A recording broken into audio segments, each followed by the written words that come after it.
Sudah, tapi ini activity ya. Ya, Oke, ini use case. oke. Oke. Ya, silakan. Jadi saya mulai dulu untuk dari use case modelnya sendiri. Yang pertama-tama ada 3 aktor. Yang pertama itu ada pencari kerja, ada perusahaan atau HR, sama yang ketiga itu ada administrator sistem. Diawali dari pencari kerja.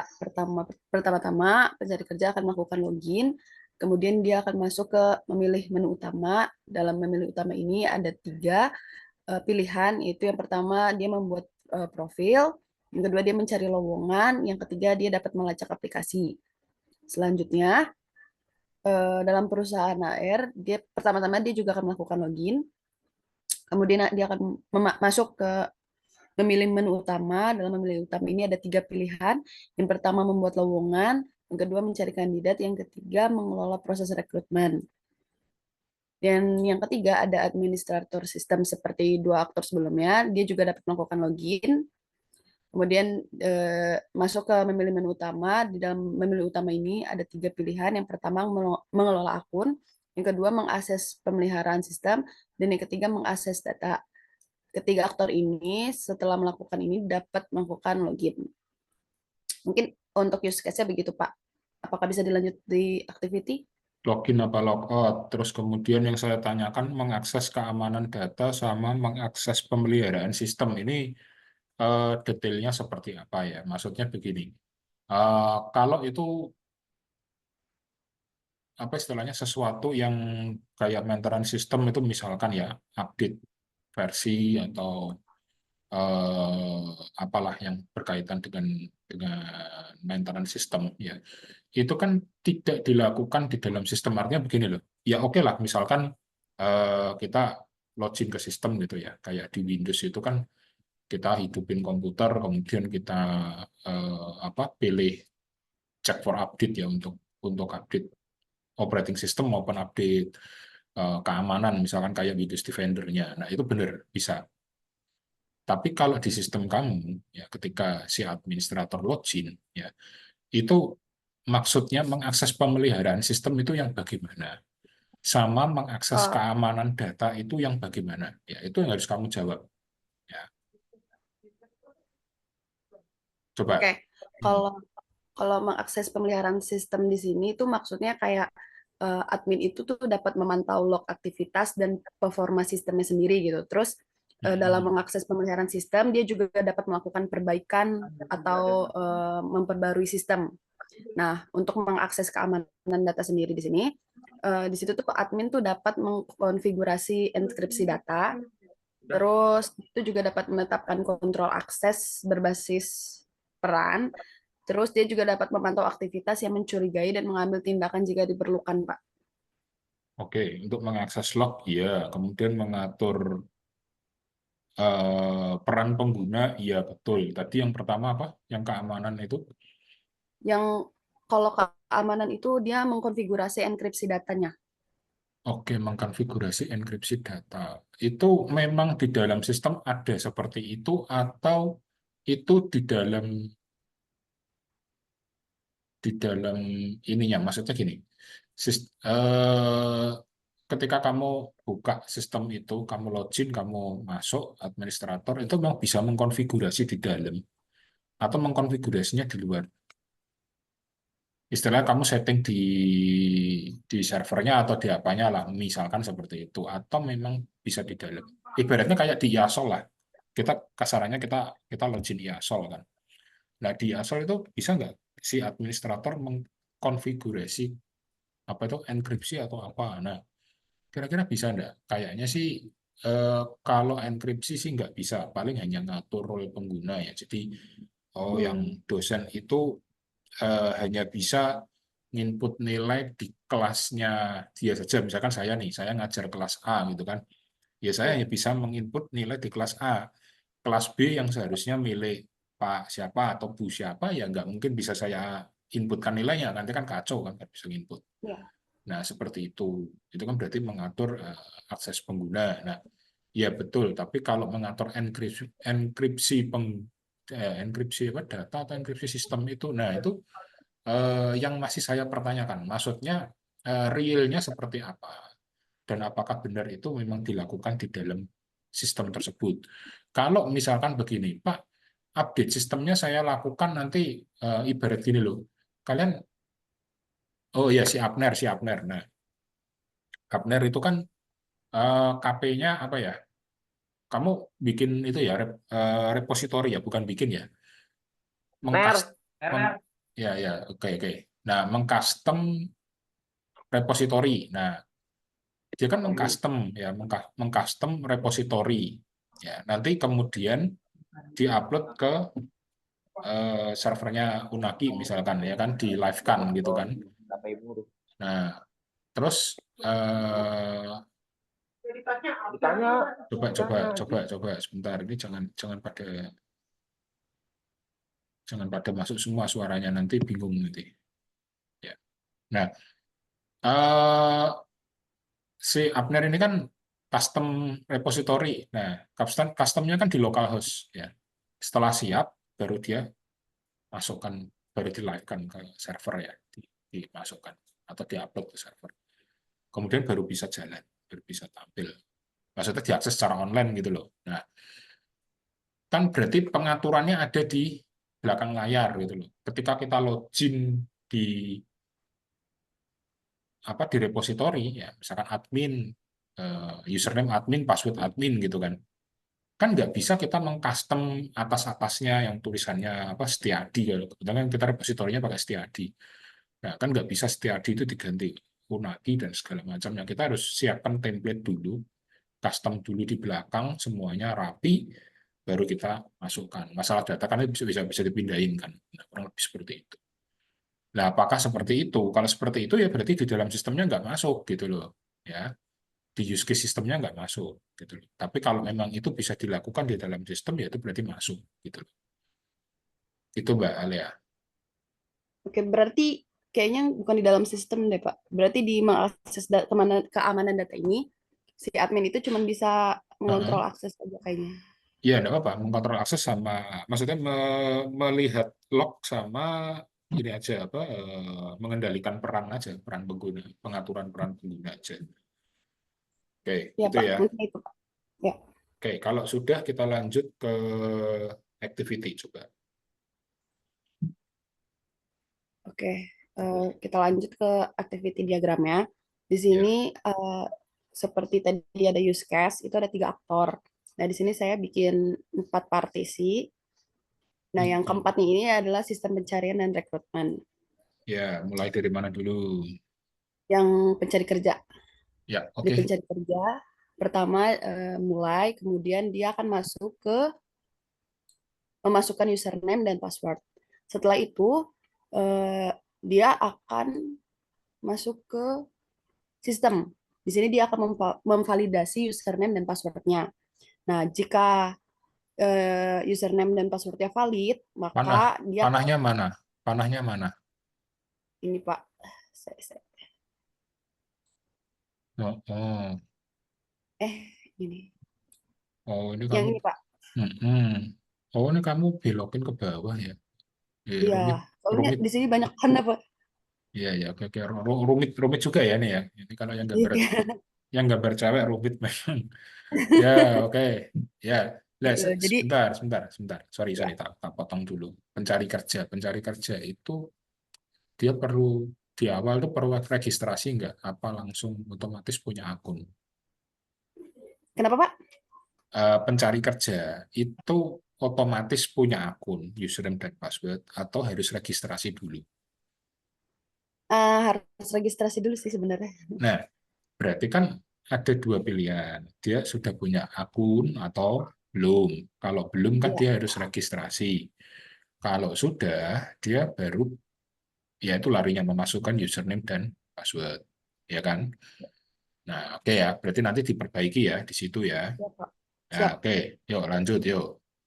Nah, tadi kan di sistem ini dia akan memvalidasi. Kalau misalnya Hmm. ternyata valid, maka dia akan menampilkan menu. eh ini ada ininya, panahnya ke sini. Dan jika Ya. tidak, dan jika tidak maka dia akan kembali ke memasukkan username dan password. Oh Seperti ya, itu. berarti lewat bawah berarti ya itu ya, muter Ya, lewat lewat bawah bawah, ya. Pak. Ya. Kemudian di dalam memilih menu utama ini, itu ada pilihan lagi. Yang pertama tadi ada membuat profil dan mencari lowongan. Nah, Hmm. kalau kita membuat profil, di sini ada pilihan lagi. Di sini kita dapat mengisi informasi pribadi kita. Hmm. Terus pilihan yang kedua, kita dapat mengunggah CV dan dokumen lainnya. Kemudian Hmm. dalam mencari lowongan sendiri sini ada pilihan lagi, lowongannya tersedia apa enggak. Kalau tersedia, maka dia akan memilih lowongan dan mengirim lamaran. Tapi kalau tidak, ya akan menampilkan error. Error, Terus error apa? maksudnya error ini tuh maksudnya kayak tidak ada lowongan gitu loh, Pak. Hmm, Sebentar. Kalau tidak menampilkan error, sebentar. Mencari. Oh, sebentar. Itu jadi satu aktivitas atau tidak? Maksudnya gini loh. Mencari itu mencari apa? Mencari lowongan. Kalau lowongannya ada, dia kan apa namanya? Milih ya, milih apa aja kan. Ya. Kalau nggak ada, dia menampilkan error. Coba sebentar. Kasarannya beginilah, kita melakukan searching di Google ya. Kalau misalkan pencarian yang kita inginkan itu tidak ada kan kita bisa istilahnya back ya, kembali ya, atau eh, mencari dengan kata kunci lain lah. Nah, pertanyaannya mencari lowongan ini apa namanya gini loh. Ya memang itu aktivitas, aktivitas mencari lowongan, kemudian activity-nya, kemudian nanti ada, cuman perlu decision atau tidak itu aja sih yang menurut saya masih masih saya ragu tanda tanya ya. Hmm. Lowongan tersedia atau tidak ya oke sih. Eh, Kalau menampilkan error coba gini aja deh. Misalkan gini mencari lowongan ya. Kalau menampilkan error dia larinya kemana? Dia akan larinya ke sini. Di sini kita disuruh memilih lagi. Kalau Hmm, seandainya tidak, maka dia akan melakukan logout. oke, kalau iya dia akan kemana? Akan lanjut lagi ke memilih utama. Hmm, oke, tapi ya oke sih secara logika sih oke. Cuman mungkin dalam dalam implementasinya mungkin kok saya masih agak bingung ya. Itu ada menampilkan error yang gimana gitu loh. Dia hanya sebatas nampilin pesan saja, kayak kayak hasil pencarian atau emang dia sebuah aktivitas gitu loh. eh Cuma Kayak kasih tahu ini aja sih Pak, kayak tidak ada lowongan gitu. hmm, kayaknya nggak perlu dibikin aktivitas deh. Oh iya iya. Ya, maksudnya gini loh. Coba kamu perhatikan ya. Perhatikan yang lain, misalkan kayak membuat profil, mencari lowongan. Ya. Mencari lowongan itu kan berarti kan ada list, ada seolah-olah ya, ini dalam dalam bayangan saya ya kan seolah-olah ada list lowongan kerja banyak banget. Lah kita kan nyari di sana kan. Nanti apa namanya lowongan yang cocok kita apply, lowongan yang nggak cocok kan kita lewatin aja kan gitu. Ya. Ya, toh. Nah, pertanyaannya begini, ketika lowongan itu cocok dan kita apply, ya itu larinya kemana gitu loh. Paham nggak maksud saya? Gimana Pak? Sekali lagi Pak. Jadi gini, eh, kan membuat profil atau mencari lowongan ya, artinya kan ada daftar lowongan ya. Kita kan Ya. kita kan ibaratnya apa namanya nyari dulu nih yang pas yang mana kan. Kalau oh ini pas nih kelihatannya nih cocok dengan spesifikasi saya apply gitu kan. Ya toh. Nah, Ya. ketika saya klik apply itu larinya mau kemana? Oke lah larinya ke sini ya. Um, Melihat status. Ya melihat status lamaran atau apply karena itu kemudian menerima notifikasi dan seterusnya. Nah Ya. pertanyaannya dari mencari ini sampai ke apply-nya itu gimana ya? Perlu decision kah atau Kayaknya tidak? sih enggak deh, Pak. Setelah yang Bapak jelasin, kayaknya Ya, dari mencari lowongan ini kayaknya langsung ke memilih lowongan. oke. Nanti diamatin lagi ya, maksudnya dipertimbangkan lagi Ya, secara detailnya bagaimana ya, secara detail aktivitasnya bagaimana.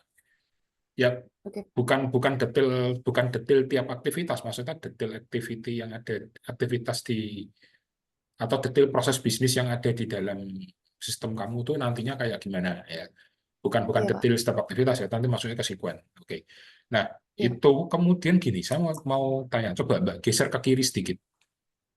Yes. Nah, itu kan ada membuat profil ya.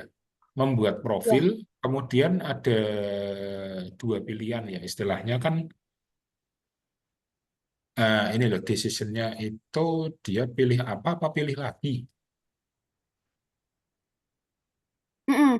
Soalnya kan dalam menu pilihan utama ini kan dia cuma ada membuat profil sama mencari lowongan. Nah, di dalam membuat profil ini kita tuh eh, ada dua aktivitas lagi gitu. Kita disuruh mengisi informasi dan mengunggah CV gitu, Pak. Ya, oke. Itu decision-nya pilih lagi apa atau pilih apa? Kan kita disuruh milih, ya kan? Bukan ditanya Ya, mau milih lagi apa tidak. iya. Nah, coba dilihat dari membuat profil, ya itu kan ada decision tuh, membuat kita Mm-mm. memilih menu profil lah, gampangannya seperti itu kan. Nah, Iya, nanti kan muncul dua menu berikutnya atau dua submenu lah, gampangnya seperti itu. Kamu mau ngisi informasi pribadi dan keahlian atau mau mengunggah CV dan dokumen lainnya atau istilah mengunggah dokumen lah, lampiran iya, dokumen. Nah, itu kan berarti merupakan sebuah pilihan, ya kan? Pilih apa? iya. Nah, itu kok tulisannya pilih lagi. Salah, Nah, Pak. oke ya. Terus kalau Iya, misalkan itu diganti pilih apa gitu kan? Pertanyaan saya, iya, Pak. terus jalurnya kemana lagi gitu loh?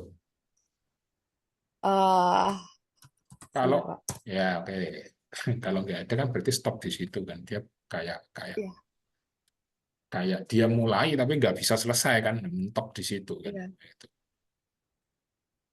Harusnya sih dari sini dia lanjut lagi ke memilih utama lagi sih. Lah mana decisionnya mana kan nggak ada. Iya, Nah itu toh. Kalau misalkan iya, Pak. tidak, dia larinya kemana? Ingat ya, decision itu jangan jangan terus dalam artian ditumpuk-tumpuk-tumpuk ya, itu logikanya harus harus masuk ya. Iya, Pak. Nah, itu ya nanti coba kamu cek ulang deh itu ya. Iya, siap. Oke, lanjut ke partisi berikutnya. Coba saya melihat dulu nih, partisinya apa lagi nih. Ini partisi perusahaan. Ya, oke, yuk. Pertama, dia juga memasukkan username. Kalau perusahaan sih pasti udah ada lah ya. Jadi dia Ya, langsung ya. memasukkan username dan password. Nah, setelah ini sistem akan memvalidasi. Nah, Mbak, seperti sorry tak potong. Sorry saya potong lagi. Mbak, ya, Pak. perusahaan itu pasti punya akun, yakin. Karena kan yang di dalam sistem ini kan bukan hanya satu perusahaan ya. Mm-mm. Nah, artinya kan ibarat kayak kayak sebetulnya perumpamaan ini menurut saya salah, tapi kita bisa memakai analoginya dari Tokopedia. Tokopedia itu kan kayak marketplace ya, mempertemukan penjual dan pembeli. Kasarannya kan seperti itu ya. Penjual itu kan oke Pak harus punya ya pasti sudah punya akun. Gimana caranya kalau penjual yang lama-lama yang sudah pernah berjualan pasti punya akun. Kalau belum kan pasti dia harus punya akun dulu. Meskipun sekarang pembeli pun itu kayak jadi satu deh, akun seller dengan akun buyer jadi satu. Nah, seperti itu. Apakah dia harus registrasi dulu, baru punya akun, atau otomatis punya akun? Karena kalau otomatis punya akun kan kesannya kayak pendaftaran akun tuh manual gitu loh. Sedangkan perusahaan itu kan kadang, misalkan gini, perusahaan ada investasi datang dari luar negeri ya, perusahaan baru lah kasarnya seperti itu. Nah itu masuk kita bikin sistem udah tahun kemarin kok sudah tahu kalau ada perusahaan baru datang kan nggak mungkin tuh. Mesti kan kita harus bikin akun. Mau dibikin manual atau dia bisa bikin sendiri gitu loh. Berarti kan ada registrasi tetap ya. Iya, Pak. Berarti itu Berarti ada registrasi ya, Pak? ada registrasi. Nah, gini. Untuk registrasinya itu bisa mbok jadiin satu dengan yang pencari kerja. Jadi nanti Oh ya. jadi gini, misalkan di kolom pencari kerja ya, di partisi pencari kerja itu mulai terus kasih decision sudah punya akun, ya kan? Kalau belum dia akan registrasi. Sama nanti yang di mana di perusahaan itu Hmm. mulai ya, terus kamu langsung tarik garis ke decision yang sudah punya akun apa belum itu loh. Oh Ngikutin ya. alur itu aja, kayak melakukan login aja. Kayak Oke, sorry, Pak. kayak melakukan kayak memasukkan username dan password ya. Modelnya sama. Ya. Oke. Ya, berarti nanti ditambahin itu ya, Pak ya? Mm-mm. Iya, tambahin itu. Oke, lanjut, yuk. Oke. Nah, seperti tadi pencari kerja, nanti dia akan memvalidasi. Hmm. Jika tidak, berarti akan kembali ke pemilih apa? Pemilihan menu utama. Dan jika valid, dia langsung menampilkan menu utamanya. Bagus. Nah, di sini di menu utama di sini kita disuruh memilih nih. Di sini ada mencari kandidat dan membuat lowongan. Di membuat lowongan ini dia disuruh memilih. Ini kayaknya salah ya Pak. Harusnya memilih apa? Pilihan apa Terus, ini? Nah, di sini ada mengisi informasi tentang posisi yang akan ditawarkan. Dan di mm-mm. sini juga ada pilihan mengunggah deskripsi pekerjaan dan persyaratannya itu apa aja. Sebentar. Mengisi informasi tentang posisi yang ditawarkan. Oke. Ya, contohnya kayak jadi karyawan atau jadi marketingnya gitu. Lihat terus mengunggah deskripsi pekerjaan itu menu apa Kalau lagi? di sini tuh dalam logika aku ya, di sini tuh eh, mendeskripsi tuh kayak nanti kerjaannya kita bakal ngapain dan persyaratannya tuh kayak minimal harus S1 atau gimana gimana gitu. Gini. Saya ngasih gambaran paling simpel aja deh, ya, paling simpel ya. Kamu kalau bingung-bingung, ya, memilih menu utama, pilih apa? Menunya itu nyontek dari use case aja. Kamu jangan Mm-mm. jangan membangun menu baru atau jangan membangun yang yang yang dalam tanda kutip membingungkan kamu. Ya, kayak di contoh saya yang sistem ATM itu kan jelas tuh di use case. Si nasabah itu bisa mengakses menu utama ya setelah dia berhasil memasukkan PIN dan seterusnya. Dia bisa mengakses menu utama, kemudian bisa melihat saldo, menarik uang, mengambil uang. Demikian pun di activity-nya juga sama. Dia memilih menu utama, pilihannya apa? Ya cuma tiga itu. Jangan membreakdown lagi. Lah nanti Ya. coba kamu compare dengan yang use case-nya. Teman-teman yang lain juga sama ya nanti ya. Coba compare dengan use case. Ya kalau kalian bingung, use case-nya kalian screenshot atau kalian klik salah satu, Ctrl C, Ctrl V ya, copy paste, dipaste ke Paint ya, Windows Paint. Nanti jadi JPEG kan dia jadi image. Ya, simpan dalam bentuk PNG aja enggak apa-apa atau JPEG ya, JPG. Terus kalian masukin ke HP jadi kalian bisa monitor ya. Jadi bisa kayak kayak dua monitor ya. Jadi kalian cocokin aja itu ya. Itu aja. Itu paling paling gampang tipsnya itu ya. Cocokin aja antara menu utama yang di activity dengan menu utama yang di use case.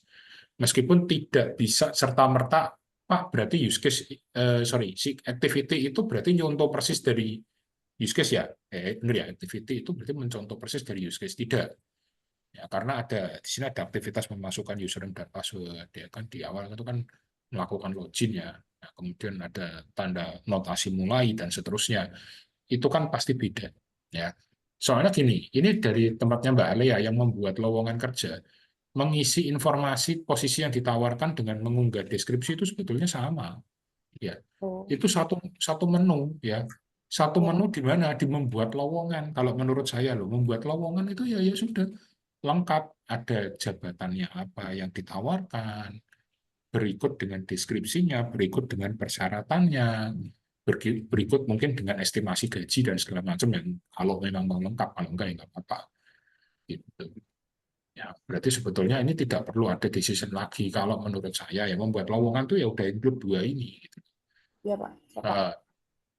Eh, Tolong diperhatikan ya, activity itu tidak bisa detail sedetail-detailnya. Misalkan gini, membuat lowongan,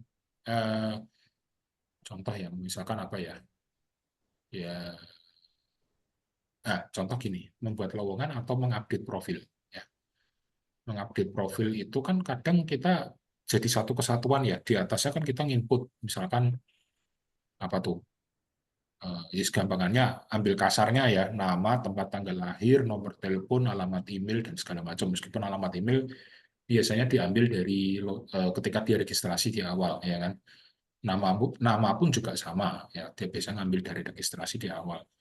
Nomor KTP misalkan kalau ada, kalau memang itu diminta ya. Nah, kemudian ada di bawahnya itu ada apa ya, mengupload tadi itu CV, mengupload apa. Itu sebetulnya jadi satu kesatuan update profil atau mengelola profil. Cuman kalian jabarkan lebih banyak di activity itu salah. Ya. Ya, Kok Pak. kok gitu sih Pak? Ya kan. Nanti kalau kalian mau menjabarkan ada waktunya di sequence. Ya, makanya sequence itu kan menerangkan detail dari setiap proses. Proses update profil, sorry, bener. Proses update profil, proses mengelola profil ya, atau proses ya apa ya, ya men-setting profil atau apa lah, itu nanti detailnya seperti apa itu dijelaskan di activity. Sorry, di sequence ya, di sequence diagram. Nanti yang lebih detail di sequence. Maka sequence kan menerangkan detail dari tiap proses. Itu ya, jangan kebolak-balik. Ini saya lihat kelihatannya sih panjang ya, kelihatannya ruwet gitu. Sebetulnya bisa disederhanain. Ya, Pak. Ya, oke ya. Yuk. Berarti nanti Oke. ininya nggak ada ya, Pak, pilihannya. Hmm? Pilihannya berarti nggak ada. Coba kamu compare dengan use case-mu. Kita kan masalahnya kan share screen ini kan cuman apa ya, cuman satu layar ya, nggak bisa dua layar ya. Kecuali kalau kayak saya lagi di ruang kerja saya itu kan ada monitor nggak kepake tuh, nah itu bisa dibuat dual. Nah, dual monitor itu kan kita bisa bandingin tuh, satu buka use case, satu buka activity, enak gitu loh. Jadi kita bisa bandingin ya. Nah, kalian harus bisa membandingkan itu. Kalau enggak ya kalian screenshot dulu atau dibuat jetpack dulu, masukin HP, kalian ngeditnya di laptop. Itu kan enak. Kalian bandingin ya. Intinya gini, kalian jangan jangan mencontoh persis apa yang saya terangkan di video-video ya, termasuk yang saya upload di YouTube. Tapi kalian fokuslah mengambil ininya apa namanya, konsepnya use case itu gimana, konsepnya activity gimana, konsepnya sequence gimana. Nanti kalian dihadapkan dengan berbagai case yang berbeda, yang bahkan jauh lebih rumit dari ini, kalian akan bisa. Intinya seperti itu. Ini belum rumit ya. Coba bayangin kalau sistem di perusahaan ya, yang dia sudah enterprise modelnya, ya kan, bisa tobat kalian ya kan. Itu meskipun nggak mungkin kalian handle sendirian, pasti kan per modul kan ada yang handle, per modul pun ada perbagian. Ya, coba bayangin kalian misalkan ada di posisi sudah jadi project manager atau project leadernya lah, project manajernya. Itu kalian nanti menghandle satu modul ya, kalian harus tahu persis, padahal modul itu kan gede ya. Meskipun modul HR ya, modul HR atau modul finansial itu pasti kan akan cukup kompleks ya, per satu modulnya. Belum nanti kamu integrasi dengan modul lain. Ya, makanya perlu diambil konsepnya, jangan ditelan mentah-mentah ya. Kalau kalian, Pak, pokoknya contohnya begini, berarti saya mengaplikasikannya begini ya, Pak. Jangan. Ya, kalian lihat dulu aja, ambil konsepnya, ya gitu.